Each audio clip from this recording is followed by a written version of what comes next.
Ambassador Zekthara sat in her crystal office high above the trading docks of Harmony's Edge Station.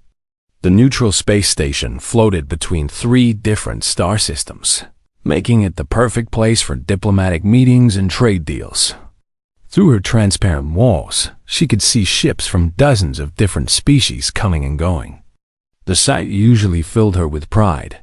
Her people, the Volnari, had helped build this peaceful meeting place. Today, however, something bothered her. She had been reading through the galactic law books, looking for trade regulations that might affect her next business deal. The Volnari were known throughout the galaxy as the best information brokers and deal makers. They knew everyone's secrets and could arrange anything for the right price. But as she read through page after page of laws, treaties and agreements, she noticed something strange. There was nothing about humans. Not one single law, rule, or regulation mentioned them at all. This was odd, because humans had colonies scattered across many star systems and traded with most species regularly. Zekthara's 4 eyes blinked in confusion. Her people kept detailed records on every species in the galaxy. They had files on the aggressive Saurian Empire, the mind-reading Kethmori, the crystal-bodied Christek, and hundreds of others. But when it came to humans, their files were surprisingly thin. She decided to ask around during the evening diplomatic dinner. The main hall of Harmony's Edge was filled with representatives from many worlds. The air buzzed with conversation in dozens of different languages, all automatically translated by the station systems. Zekthara approached. Ambassador Veltar from the Kethmori delegation.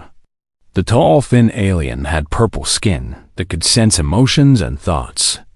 His people were natural psychics and rarely kept secrets. "Veltar," she said in her musical voice, "I was wondering about human trade routes. Are there any special agreements we should know about?" The purple alien's skin immediately went pale. His large black eyes looked around nervously. "Humans? Why do you ask about humans, Zekthara?" "Just curious. I noticed there are no specific laws about them in the galactic codes." Veltar's skin began to show swirls of deep blue, a sign of fear in his people. "Some things do not need to be written down," he whispered. "Everyone just knows." Before Zekthara could ask more questions, Veltar quickly excused himself and walked away. She watched him leave with growing curiosity. In all her years as a diplomat, she had never seen a Kethmori show fear like that. She tried talking to other delegates. Commander Brakth from the Saurian Empire was known for his brutal honesty and warrior pride. His people feared nothing and conquered planets for fun. "Commander," she said, approaching his table, "I heard there was some trouble near human space last year. Pirates or something?"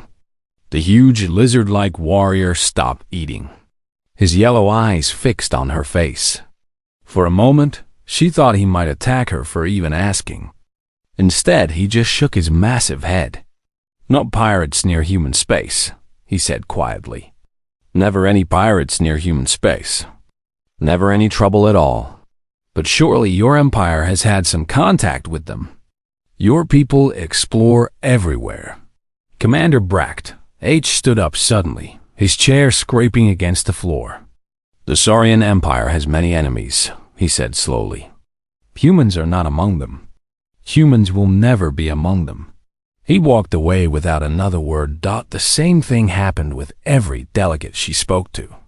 The Christek ambassador's light patterns dimmed when she mentioned humans. The floating minds from Nebula 7 simply stopped responding to her questions. Even the merchant traders from the Outer Rim found reasons to leave the conversation. By the end of the dinner, Zekthara was more confused than ever. It was as if the entire galaxy had agreed never to talk about humans, but nobody had written down this agreement anywhere. Back in her office, she searched through her people's private databases. The Volnari collected information like other species collected art or weapons. Their secret files contained dirt on every major leader, hidden trade deals, and military secrets that could topple governments. But their files on humans were strange. They were basic facts. They came from a planet called Earth. They had colonies on dozens of worlds. They traded peacefully with most species. There were even some cultural notes about their love of something called coffee and their tendency to make friends with any species they met. What was missing were the important details. There were no military assessments, no weakness reports, no strategic analyses. Instead, there were just a few short notes that made no sense. Recommend avoiding conflict at all costs. Read one note from 15 years ago. Do not engage. Do not provoke.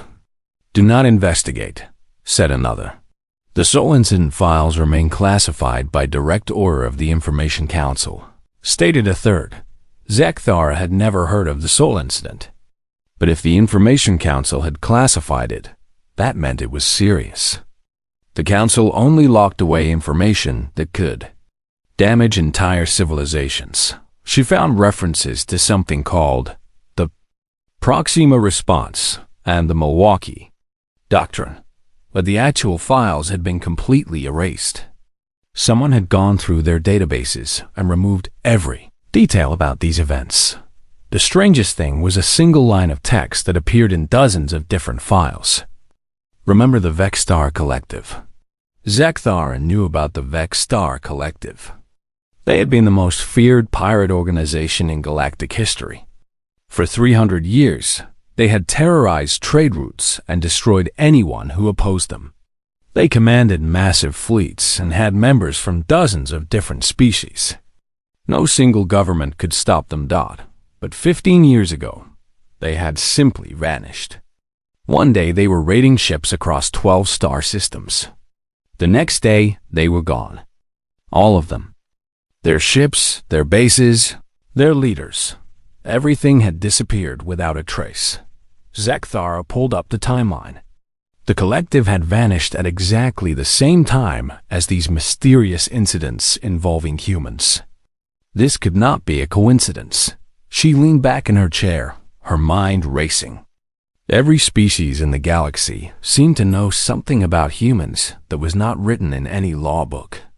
Something that made the strongest warriors nervous and caused entire conversations to stop. Something that had somehow made the most dangerous pirates in the galaxy disappear forever. Whatever this unwritten rule was, it was more powerful than any law. And Zekthara was determined to find out why. The next morning, Zekthara could not stop thinking about humans. She had barely slept, her mind spinning with questions that had no answers. As one of the top information specialists for the Velanari, she was used to knowing everything about everyone. The idea that there was a species she could not understand made her feel itchy. Under her silver skin, her people were proud of their intelligence. They had helped smaller species avoid wars, guided primitive civilizations to space travel, and prevented dozens of galactic conflicts through careful planning. The Velanari had never met a problem they could not solve with enough information and the right strategy. But humans were different somehow. They were a puzzle with missing pieces. Zekthara opened her communication system and sent messages to her contacts across the galaxy. The Velanari had agents everywhere. Traders, scientists, diplomats, and even some criminals. If anyone had real information about humans, her network would find it. The responses came back within hours, and they were all similar. Her agents reported the same strange behavior she had seen at the dinner. No one wanted to talk about humans. Trade records showed that human colonies were never attacked by pirates. Human ships traveled safely through the most dangerous parts of space. Human diplomatic requests were always approved quickly and without argument. One message caught her attention. It came from Agent Kixana, who worked as a security officer on a trade station near human space. "Boss," the message read, "you asked about humans, so I watched them more closely. Something weird. They are not special at all. They are shorter than saurians, weaker than most species, not very fast. Their ships look normal, maybe even old-fashioned. Their weapons are basic energy blasters, nothing fancy. But here's the strange part. No one ever bothers them. Ever. Pirates will attack ships right next to human vessels, but they never touch the humans. It is like there is an invisible wall around them. Zekthara leaned forward in her chair. This was exactly what she had suspected. Humans seemed ordinary, but somehow they were completely protected from the violence and chaos that affected every other species. She pulled up more detailed records from her databases. Human ships were indeed unremarkable. They used fusion engines like most civilizations, carried standard defensive systems, and had normal crew sizes. Their colonies grew at a steady rate without the population explosion seen in some species or the decline seen in others. Everything about humans seemed average, even boring. Yet the numbers told a different story. Human trade routes had a 0% piracy rate. 0. No other species could claim that. Human colonies had never been attacked by hostile forces. Their diplomatic missions had a 100% success rate. These statistics were impossible for any normal civilization.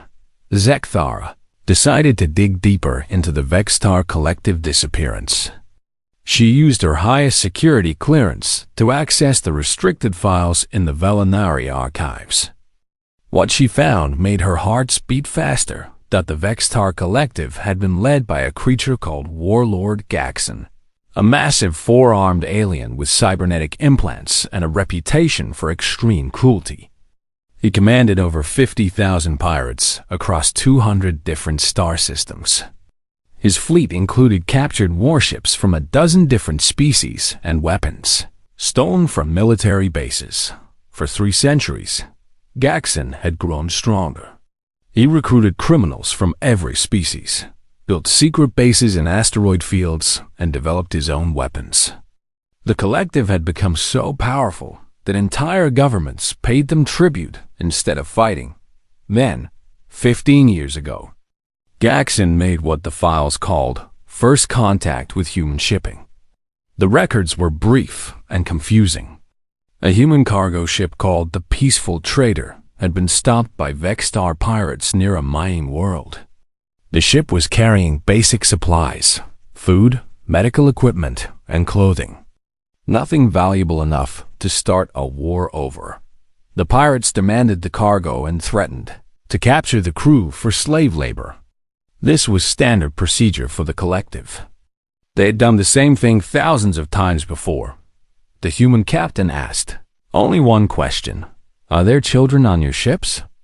When told there were no children among the pirates, the captain said something that was recorded that made no sense to the translator. Ladies and gentlemen, we are weapons free. After that, the records became very strange. The Vextar ships reported impossible energy readings and unknown weapon systems. Communications between pirate vessels became frantic and confused. Some ships reported that their own weapons had stopped working. Others said their engines were shutting down without explanation. The last transmission from Warlord Gaxon was just 4 words. What have we done? Then silence. Complete, total silence from the most feared criminal organization in the galaxy. Zekthara read through incident reports from the weeks that followed. Search teams from multiple governments had looked for the collective, but found nothing. No wreckage, no bodies, no abandoned bases. It was as if 50,000 pirates and their massive fleet had simply stopped existing. The only clue was a message found on the communication buoy near the mining world. It was in human language, translated as "problem solved. Returning to scheduled cargo delivery. Thanks for your patience." Zekthara sat back in her chair, her mind reeling. A single human cargo ship had somehow destroyed the most powerful criminal organization in galactic history. Not defeated, destroyed completely. And then they had continued with their delivery like nothing had happened. She pulled up files on human military capabilities, but found almost nothing. Humans had a space navy, but it seemed small compared to other civilizations. Their weapons technology appeared to be at average galactic standards. Their ships were not particularly fast or well-armored, yet somehow they had done something that entire star empires could not do. As the day went on, more responses came from her network. The pattern was always the same. Humans seemed normal in every way, but the galaxy treated them with a respect that bordered on fear. Trade deals with humans were completed faster than with any other species. Diplomatic requests from human colonies were approved without the usual bureaucratic delays. Most telling of all, no one, absolutely no one, had ever reported a successful attack on human ships or colonies. Pirates, raiders, and even military forces from hostile civilizations all seemed to avoid human space entirely. Zek-Thara realized she was looking at the greatest information puzzle of her career. Somehow, humans had achieved perfect security without seeming to have superior technology or military power. They had become untouchable without appearing threatening. The Valinari in her could not let this mystery remain unsolved. Her people prided themselves on understanding everything and everyone. If they could figure out how humans had achieved this impossible safety, the Valinari could use that knowledge to help other species make better trade deals and maintain their reputation as the galaxy's premier information brokers. By evening, Zek-Thara had made her decision.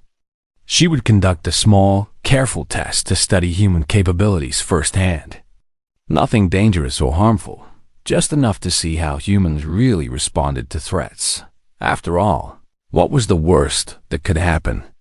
They seemed like such an ordinary, peaceful species. 3 weeks later, Zek-Thara had her plan ready.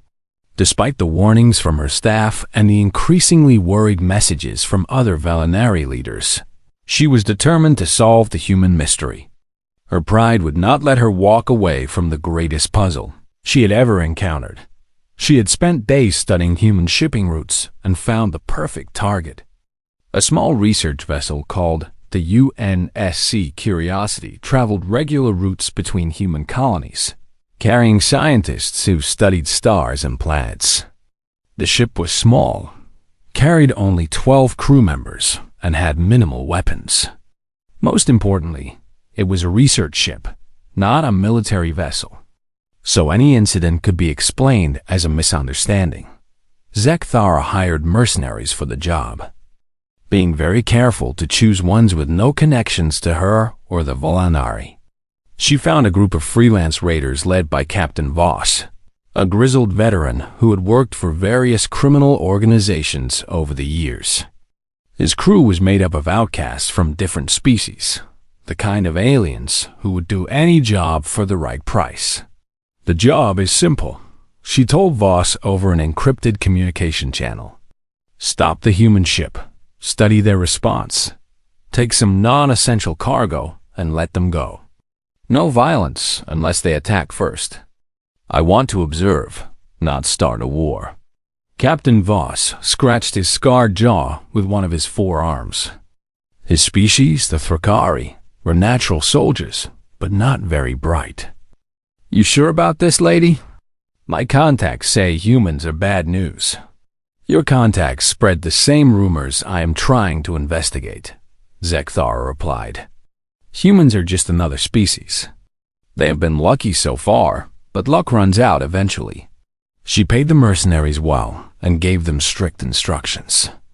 No killing, no serious damage to the ship, and definitely no harming the crew. This was to be a study, not an attack. She wanted to see how humans really reacted to threats when they could not run away. Zek-Thara positioned monitoring ships throughout the system where the encounter would take place. She had sensors, cameras, and communication interceptors ready to record everything. Her plan was to gather data on human tactics, technology, and psychology that no one else had ever collected.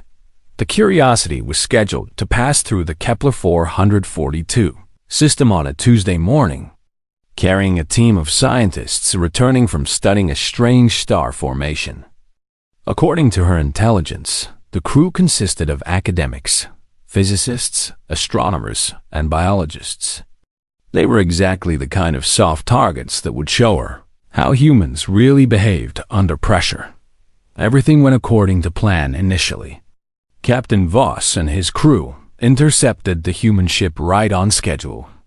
The Curiosity dropped out of faster-than-light travel, exactly where Zekthara had predicted.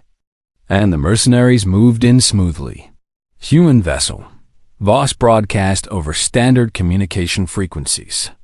This is Captain Voss of the independent vessel Reaper's Edge. Cut your engines and prepare to be boarded for inspection. Zekthara watched from her hidden observation post, her recording devices capturing every detail. This was the moment she had been waiting for.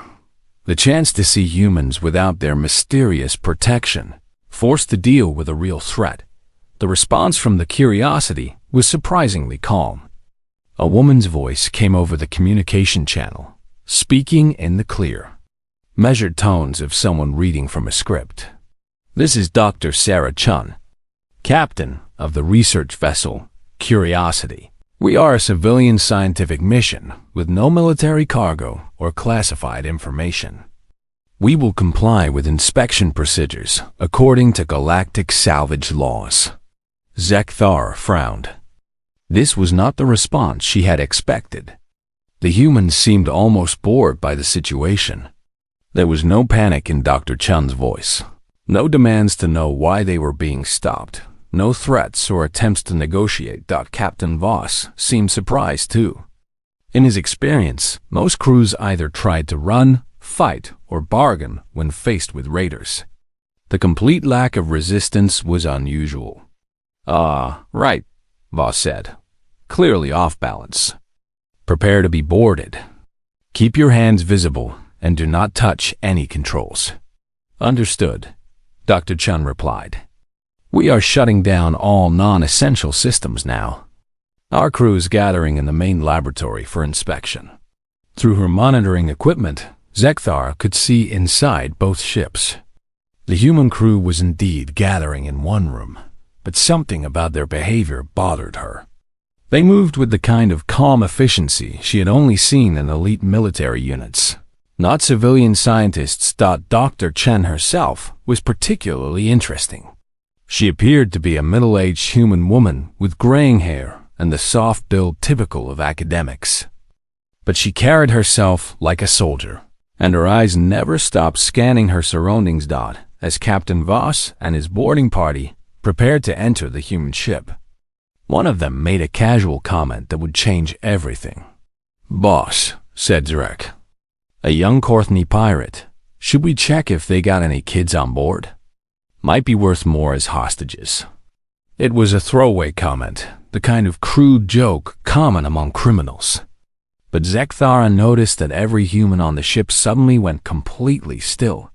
Dr. Chun's relaxed expression vanished, replaced by something that made Zekthara's skin crawl with instinctive fear. Captain Voss, Dr. Chun said, her voice now carrying a strange undertone that the translators had trouble processing.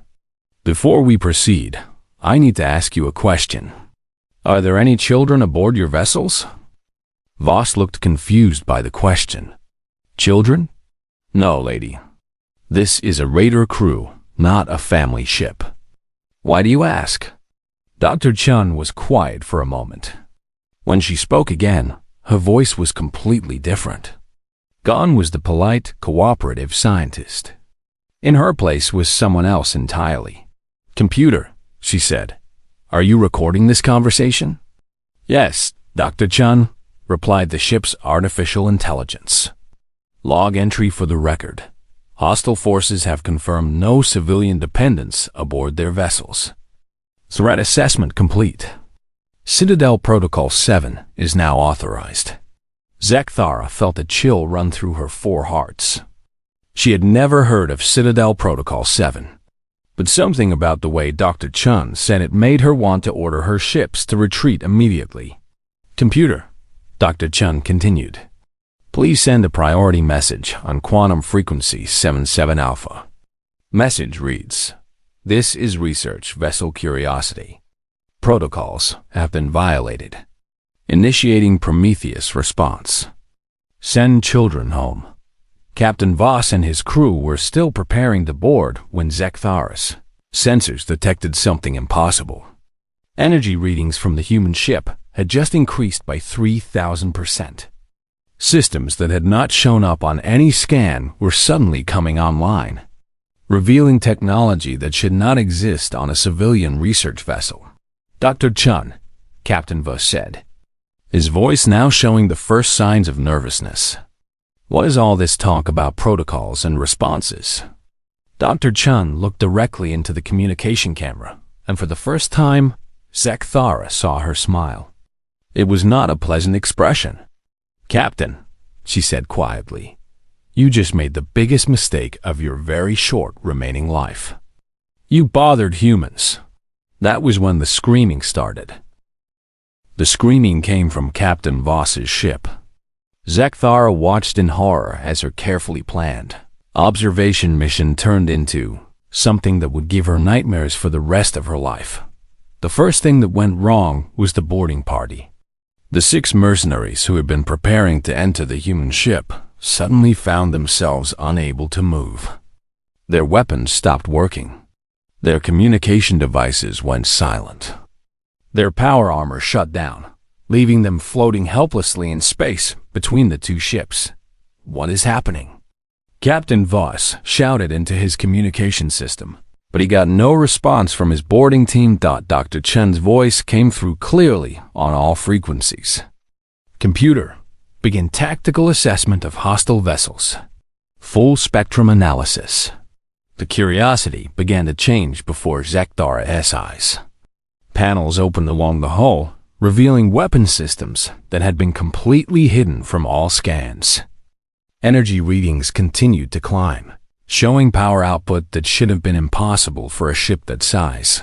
But the weapons were not the most frightening part. It was the way the humans moved. All 12 crew members seemed to know exactly what to do without speaking to each other. They moved through their ship like a single organism, each person performing complex tasks that fit perfectly with what the others were doing. Dr. Chen continued to give calm, quiet orders while simultaneously operating 3 different control stations. Dr. Martinez, please begin full system takeover of hostile vessels, she said while her hands flew over controls that were definitely not scientific equipment. Young-looking human man nodded and began typing on a console. Within seconds, Captain Voss's ship started experiencing massive system failures. Engines shut down. Weapons went offline. Life support systems began cycling incorrectly. What are you doing to my ship? Voss screamed. Dr. Okafor, Dr. Chun, continued without answering. Please initiate communication with Fleet Command. Inform them that research protocols have been violated and we are implementing standard response measures. Zekthar's monitoring equipment detected something impossible. The human ship was sending messages using quantum communication technology that was supposed to be theoretical. The signals were going out to every human colony and ship in the galaxy simultaneously, traveling faster than light in ways that broke several physical laws. Within minutes, responses began coming back from across human space, not just from military bases, but from civilian colonies, research stations, mining outposts, and trading ships. Every single human settlement was responding to Dr. Chun's message. This is Colony Ship New Horizon, came one transmission. Message received. Children secure. Adults responding. Research Station Alpha 7 acknowledging, came another. Families protected. Science teams mobilizing. Mining platform Delta acknowledging protocols. Workers' families safe. Fleet moving. The messages kept coming. Hundreds of them. Thousands. Every human in the galaxy was responding to Dr. Chun's call. And they were all saying the same thing. The children were safe. And the adults were coming. Captain Voss was panicking now. His ship was completely dead in space, controlled by the humans through some kind of technology he could not understand.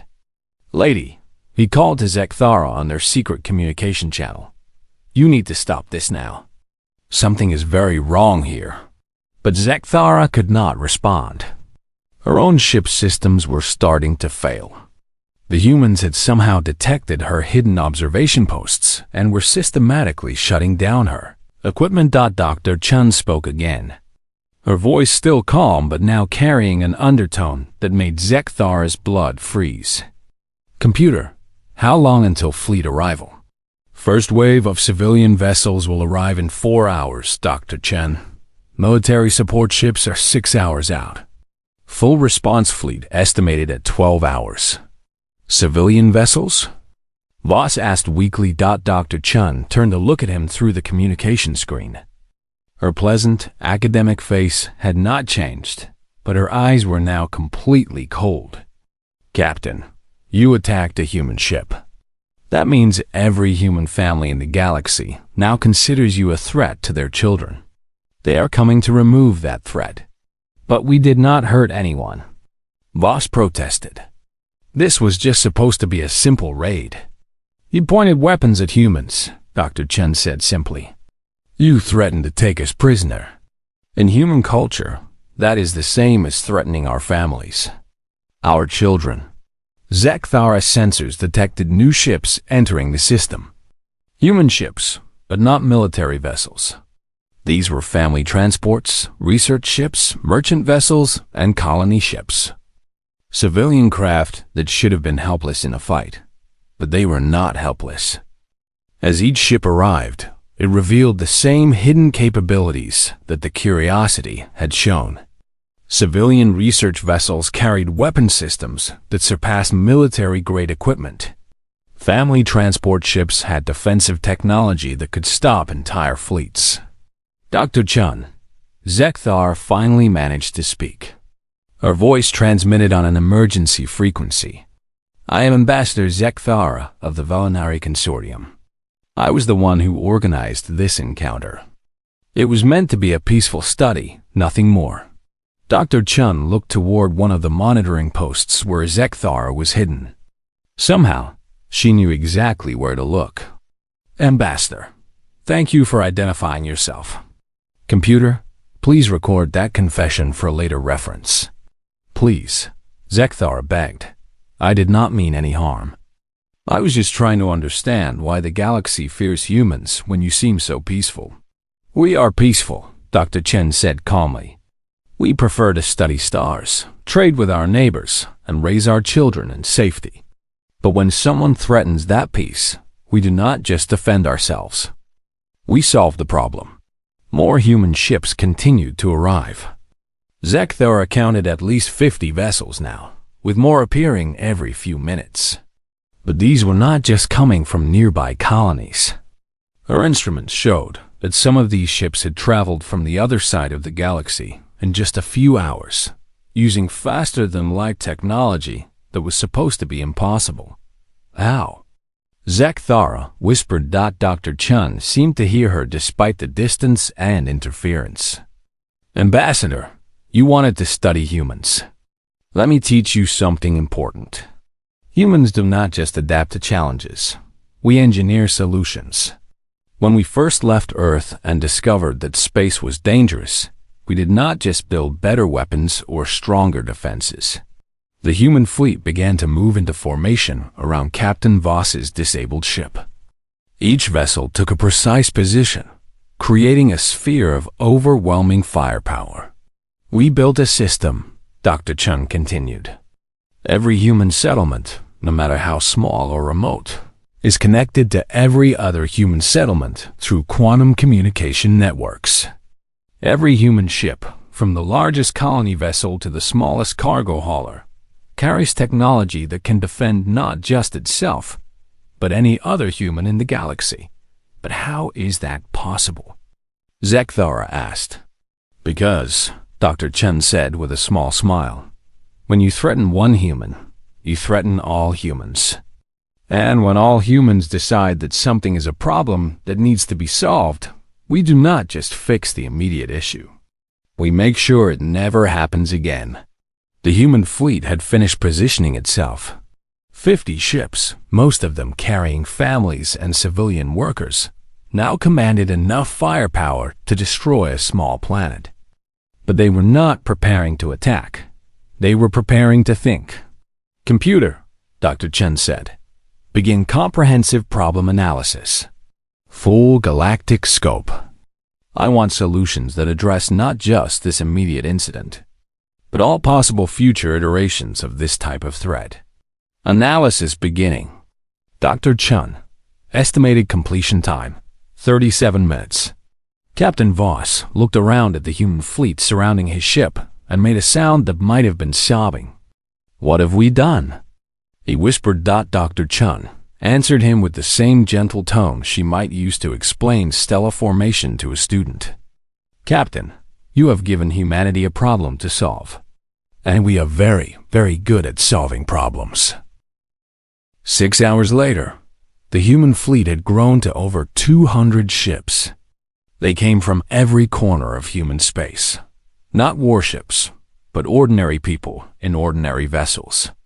Families who had been on vacation, scientists conducting research, traders making their regular routes, and even children on school field trips. Zek single quotes THA or Ray watched in growing horror as each arriving ship took its place in the growing formation.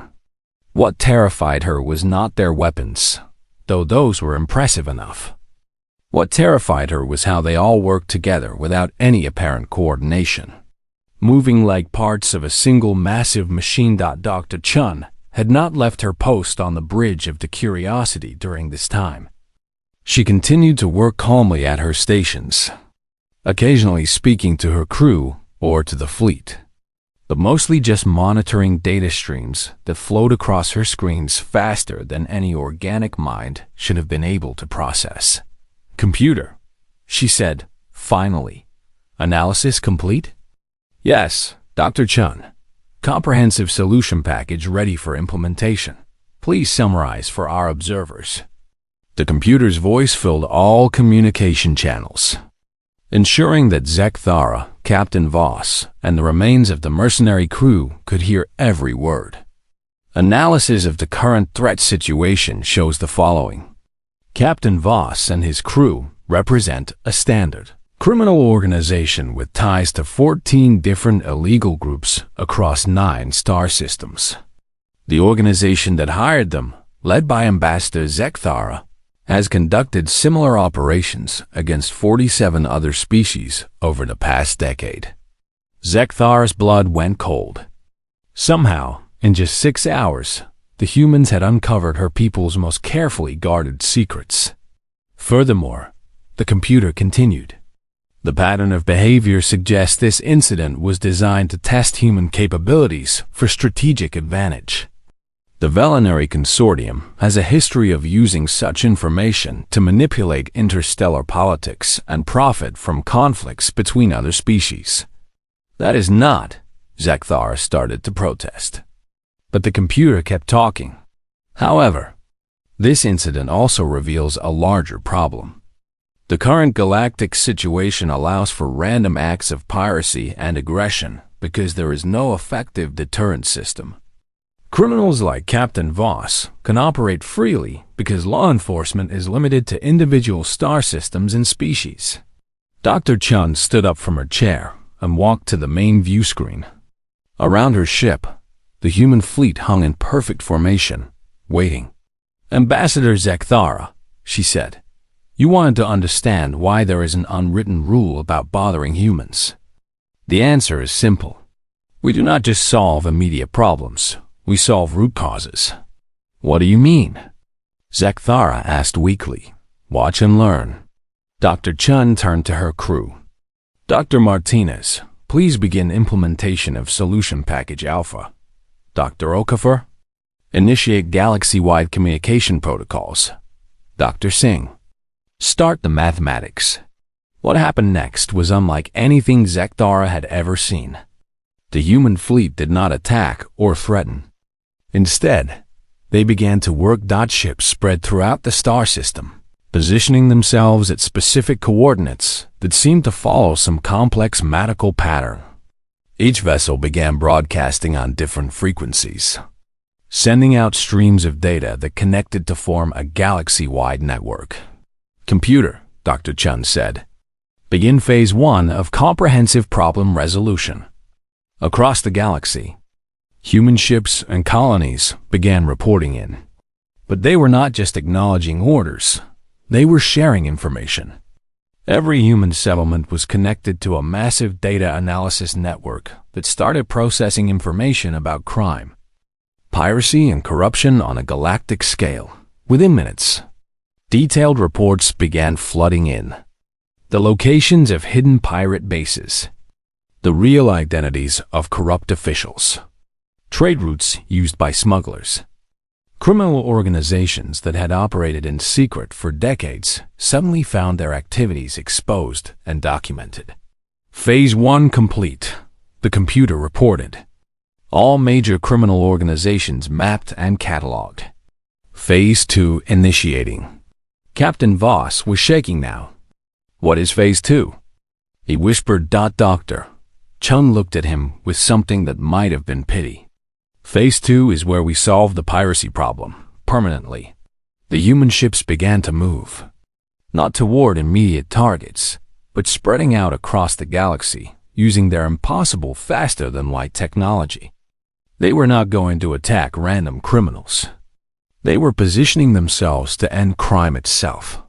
"Dr. Chun," Zekthara said desperately, "surely you cannot mean to police the entire galaxy." "We do not need to police anything," Dr. Chun replied. "We just need to change the equation." She gestured to her screens, which showed a three-dimensional map of the galaxy. Red dots marked criminal organizations, pirate fleets, and corrupt governments. There were thousands of them. "Computer, begin Phase 3. Show them the new rules." What happened next would be talked about in whispered conversations for generations to come. Every criminal organization in the galaxy suddenly found themselves facing the same situation as Captain Voss. Their ships stopped working. Their weapons went dead. Their communications were taken over by polite human voices explaining that their criminal activities had been identified and that they now had a choice. "Attention criminal organizations." Dr. Chun's voice echoed across hundreds of star systems simultaneously. "You have exactly 1 hour to surrender all stolen goods, release all prisoners, and disband your operations. After that time, you will be considered an ongoing threat to galactic peace and will be dealt with accordingly." "You cannot do this," screamed a voice from somewhere in space, probably a pirate leader who had just found his fleet disabled. "You have no authority, no right." Dr. Chun's response was calm and educational. "We have something better than authority. We have mathematics." The human fleet began demonstrating what that meant. Using technology that seemed to violate the laws of physics, they started making surgical changes to the galaxy itself. Asteroid fields that had hidden pirate bases were carefully moved to safer locations. Trade routes were optimized to eliminate the isolated areas where attacks commonly occurred. Even the locations of planets were slightly adjusted to create better sightlines and communication networks. They were not conquering the galaxy. They were redesigning it. Phase 4, Dr. Chun announced. Preventive measures. This was when Zekthara realized the true scope of human thinking.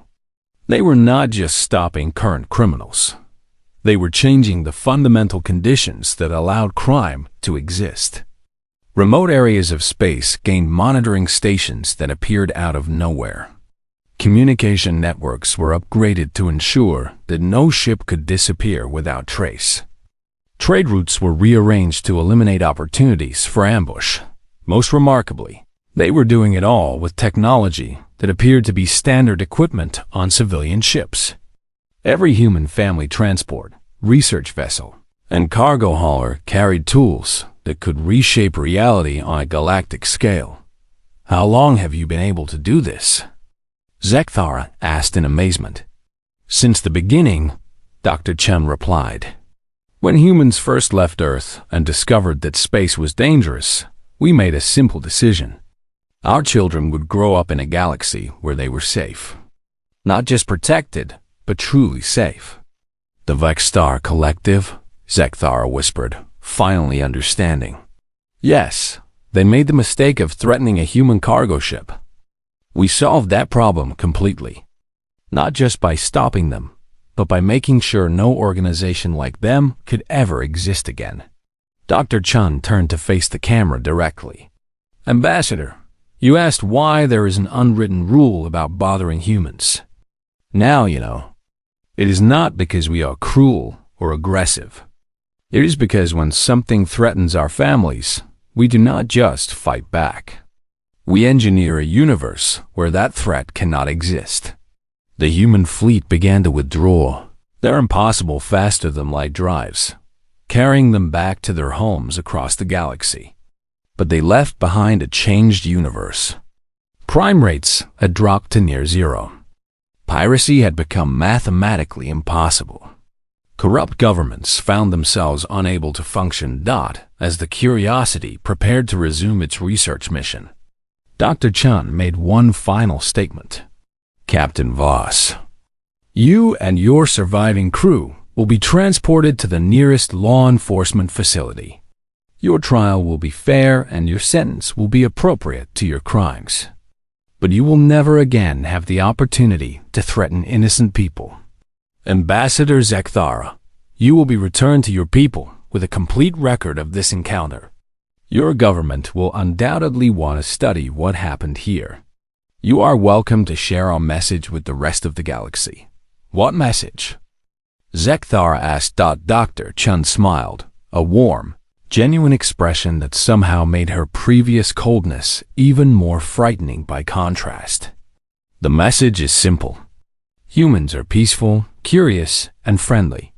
We want to explore the universe, make friends with our neighbors, and raise our children in safety.